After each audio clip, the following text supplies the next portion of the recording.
Donald Trump ní àwọn ti pa olórí afẹ̀míṣòfò ní Nàìjíríà o. Orúkọ ọkùnrin ọ̀gá àwọn afẹ̀míṣòfò náà pọ̀ lọ bí ilẹ̀ bí ẹni ni. Òun nìkan ni Abubakar ibnu Muhammad ibnu Ali Al-Mainuki. Òun náà ni wọ́n ń pè ní Abu Bilal Al-Mainuki, tí wọ́n tún ń pè ní Abo Mainok àti Abubakar Mainok. Àmọ́ orúkọ yòówù kí wọ́n pè é, bóyá Minuki tàbí Mainuki, omi ẹ̀kọ́ náà ni. Òun kan náà ló ń jẹ́ gbogbo oríṣiríṣi orúkọ yìí. Ògbólógbòó afẹ̀míṣòfò, tẹ́rọ́rìsì gidi sì ni. Bẹ́ẹ̀ ni kì í ṣe kékeré nínú àwọn afẹ̀míṣòfò, ọ̀gá pátá ni. Nítorí igbákejì ọ̀gá àgbà pátá fún àwọn afẹ̀míṣòfò tí wọ́n ń pè ní ISIS, Islamic State of Iraq and Syria, tí wọ́n ń pè ní Islamic State lásán. Òun ló ń darí gbogbo ètò ìfẹ̀míṣòfò tí wọ́n bá ṣe ní Nàìjíríà àti gbogbo agbègbè Sahara, láàrin Aginju Lake Chad sí inú Aginju Kaduna ló sì fi ṣe ibùgbé. Alágbára afẹ̀míṣòfò ni. Bẹ́ẹ̀ ọmọ Nàìjíríà ni o, ọmọ ìpínlẹ̀ Borno tí wọ́n bí ní 1982 ni. Borno yìí náà ló sì ti bẹ̀rẹ̀ iṣẹ́ ìfẹ̀míṣòfò ẹ̀ kó tó wá di ẹni tí wọ́n ń ránṣẹ́ sí káàkiri àgbáyé, tó sì dẹni tí wọ́n mọ̀ bí ọ̀dájú afẹ̀míṣòfò tí kò sẹ́ni tó lè sọ iye ẹ̀mí tó ti ọwọ́ òun nìkan bọ́. Níbi tí Mainuki yìí lágbára dé tó sì di ẹ̀rù jẹ̀jẹ̀ sí gbogbo ayé lọ́rùn, gàdàgbà lórúkọ ẹ̀ wà nínú ìwé àwọn Amerika gẹ́gẹ́ bí ọ̀kan nínú àwọn aṣáájú afẹ̀míṣòfò àgbáyé tí wọ́n sì ti ń wá láti ọjọ́ tó pẹ́.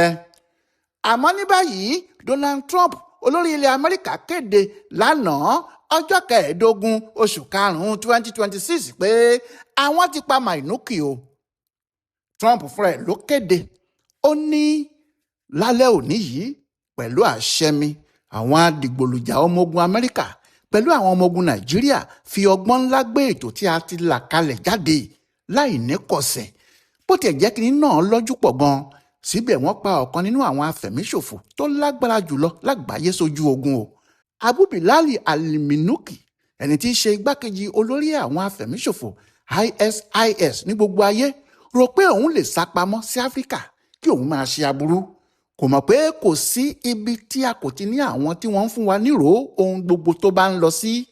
Kò ní fẹ̀mí àwọn ará Áfíríkà ṣòfò mọ́ o, ó ti lọ. Bẹ́ẹ̀ ni kò ní máa dẹ́tẹ̀ kankan sí Amẹ́ríkà tàbí ibikíbi tí àwọn ọmọ Amẹ́ríkà bá wà tí wọ́n ń gbé. Pẹ̀lú bí a ṣe mú òun kúrò lójú ọ̀nà yìí tí a pàdánù, iṣẹ́ àti ìṣe àwọn afẹ̀míṣòfò ISIS yóò dínkù gan ni o, nítorí eegun ẹ̀yìn wọn ti ṣẹ́, a ti gba agbára lọ́wọ́ wọn. Bẹ́ẹ̀ ni n kò lè ṣe kí n má dúpẹ́ lọ́wọ́ ìjọba Nàìjíríà fún ìfọwọ́sowọ́pọ̀ tiwọn náà o. Àwọn ni wọ́n jẹ́ kíkí náà tètè ṣeé ṣe kíákíá. Báyìí ni Donald Trump wí tó sì sọ nípa olórí àwọn afẹ̀míṣòfò àgbáyé tó jẹ́ ọmọ Nàìjíríà náà tí wọ́n pa sápá ibìkan lórílẹ̀‐èdè wa lápá Lake Chad. Bẹ́ẹ̀ ni eléyìí ni yóò sì ṣe ẹ̀ẹ̀kejì iṣẹ́ ńlá tí àwọn ológun Amẹ́ríkà yóò ṣe fún Nàìjíríà lórí ọ̀rọ̀ àwọn afẹ̀míṣòfò yìí. Nítorí bẹ́ẹ̀ náà ni wọ́n ṣe lálẹ́ ọjọ́ Kérésìmesì gan-an tí wọ́n kó bọ́ǹbù wọ̀lú tí wọ́n sì pa àwọn afẹ̀míṣòfò rẹpẹtẹ sínú aginjù kan ní Sokoto. Ààrẹ Bọ́lá Ahmed náà ti sọ̀rọ̀ o. Ó ní ohun tí òun ń sọ nípa àjọṣepọ̀ tó yẹ kó wà láàrin àwọn orílẹ̀-èdè nìyí, pé tí kò bá jẹ́ irú àjọṣepọ̀ tó lágbára báyìí, báwo ni wọn ìbá ṣe rí Al-Mainuki pa, lẹ́ni tí gbogbo ayé ti ń wá kiri láti ọjọ́ yìí wá, tó sì jẹ́ nígun Lake Chad lọ́dọ̀ tiwa níbí ló wà, tó sì fi ṣe ibùgbé ẹ̀ láti ọjọ́ tó ti pẹ́. Bẹ́ẹ̀ ni kò sí ẹni tó mọ̀ pé ọmọ Nàìjíríà wà nínú àwọn tí wọ́n lágbára tó báyìí nínú ipò àwọn afẹ̀míṣòfò tí wọ́n ń da gbogbo ayé láàmú. Ó ní àjọṣepọ̀ àwọn ọmọ ogun Nàìjíríà àti ti àwọn Amẹ́ríkà yìí ló jẹ́ kí àṣírí eléyìí tú. Tinubu kan sáárá sí àwọn ológun wa pé bẹ́ẹ̀ lọmọkùnrin ń ṣe, wọ́n ṣeré bẹ́ẹ̀, pé èyí tí wọ́n ṣe yìí yóò wà nínú àkọsílẹ̀ iṣẹ́ akíkanjú wọn títí láé ni o. Ó ní kinní náà kò kéré, iṣẹ́ tó léwu ni wọ́n lọ ṣe láti lọ ká ẹkùn mọ́ bùbá ẹ̀. Àmọ́ wọ́n ká mọ́ bùbá, òun náà sì jà bí ẹkùn, ọ̀rọ̀ sì dógún. Àmọ́ síbẹ̀ náà nígbẹ̀yìn ọ̀gá àwọn afẹ̀míṣòfò náà kò ríbi sá lọ, àgò ló kádìyẹ gbẹ̀yìn, wọ́n mú balẹ̀ náà ni. Tinubu náà ní òun ń dúpẹ́ gan lọ́wọ́ ààrẹ Trump torí bí kò síṣu kí làbá pè níyàn, bí kò ságbàdo kí làbá pè lógì, bí kò sí ipa aṣáájú rere tó kó nínú ọ̀rọ̀ yìí kíní náà kò ní rọrùn tó bó ṣe rí yìí. àti pé ohun Tinubu mọ rírì àjọṣepọ̀ náà o, irú èyí la ó sì máa rí lágbára Ọlọ́run. àmọ́ o bí kì í bá ṣe pé Donald Trump fúnra ẹ̀ ló kéde ikú ọ̀gá àwọn afẹ̀míṣòfò Al-Minuki yìí, ìbá ṣòro kí àwọn èèyàn pàápàá àwọn ará ilẹ̀ Haúsá níbi tí ogun náà ti ń jà wọ́n gan tó gbàgbọ́ pé àwọn sọ́jà wá pa Al-Minuki. ìdí ni pé ohun tí wọn yóò máa béèrè náà ni pé ẹ̀ẹ̀mélòó ni Al-Minuki yìí fẹ́ kú gan o. ohun tí yóò sì fa ìbéèrè náà ni pé nínú oṣù kejì ọdún 2024 iléeṣẹ́ ológun ilẹ̀ wa kéde nígbà náà pé àwọn ti pa Al-Bilali Al-Minuki nígbà tí àwọn dojú ìjà kọ ara wọn ní aginjù ńlá kan. nígbà tó ń bá àwọn oníròyìn sọ̀rọ̀ nínú oṣù kejì ọdún 2024 alukoro fáwọn ológun nígbà náà Edward Buba sọ pé àwọn ti pa olórí àwọn afẹ̀míṣòfò tí wọ́n ń pè ní Bilali Minuki tàbí Abubakar Mainoki. Buba ní nínú aginjù Birnin Gwari níbẹ̀ làwọn sọ́jà àwọn pa á sí lọ́jọ́ 21 oṣù kejì ọdún 2024. Buba sọ pé ó lé ní 50 àwọn afẹ̀míṣòfò tí àwọn pa lọ́jọ́ náà, àwọn ọ̀gá lọ́gàá ló sì pọ̀ nínú gbogbo wọn. pẹ̀lú àlàyé tí iléeṣẹ́ ológun ṣe yìí, kò sí ẹni tó tún fọkàn sí pé Al-Minuki wà láyé. wọ́n rò pé àwọn sọ́jà Nàìjíríà ti pa á ni. lára àwọn ohun tó sì máa ń fa iyèméjì rèé nígbà tí àwọn sọ́jà Nàìjíríà bá kéde nílẹ̀ Haúsá tí wọ́n ti ń jagun afẹ̀míṣòfò yìí pé àwọn ti pa olórí àwọn afẹ̀míṣòfò ọ̀hún níbìkan nìyẹn.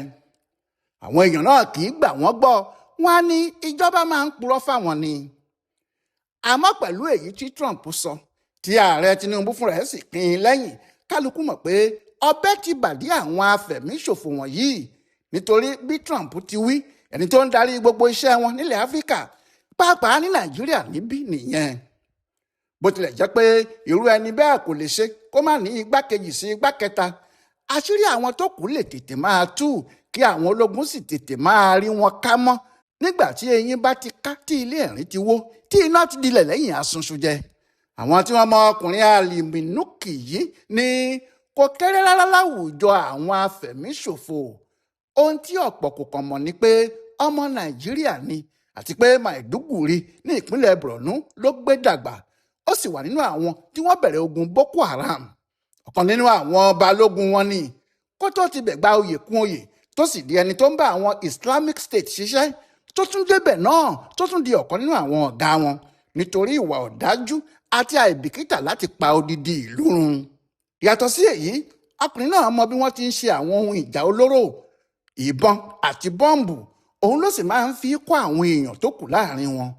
bẹ́ẹ̀ náà ló túmọ̀ nípa lílo ẹ̀rọ ayélujára àti ọ̀nà láti gbé ìròyìn àwọn afẹ̀míṣòfò náà jáde níbi gbogbo. ọ̀pọ̀lọpọ̀ àwọn ibi tí wọ́n ti ń jagun lásìkò kan bíi Libya àti Syria ló jẹ́ Al-Minuki yìí ló máa ń ṣètò àwọn ọmọ ogun fún wọn láti apá Nàìjíríà níbí àti àwọn orílẹ̀-èdè West Africa. bẹ́ẹ̀ náà ló sì mọ ọ̀nà láti pín àwọn afẹ̀míṣòfò yìí káàkiri àwọn orílẹ̀-èdè gbogbo. kò sí tàbí ṣùgbọ́n pé pípa tí wọ́n pa Al-Minuki yìí yóò dín agbára àwọn afẹ̀míṣòfò yìí kù díẹ̀ lóòótọ́, bẹ́ẹ̀ ni yóò sì mú àlàáfíà bá ọ̀pọ̀ orílẹ̀-èdè gbogbo ní Áfíríkà tiwa. irú eléyìí la ó máa rí o. Ọláyíwọlá Alága ló ń ṣe àkọsílẹ̀ pípa tí wọ́n pa ọ̀gá àwọn afẹ̀míṣòfò yìí fún Bùdó Àgbáyé fún àṣà àtìṣe Yorùbá World Center nínú ọgbà Yunifásitì Ìbàdàn. a kú ìsinmi òpin ọ̀sẹ̀ yìí o.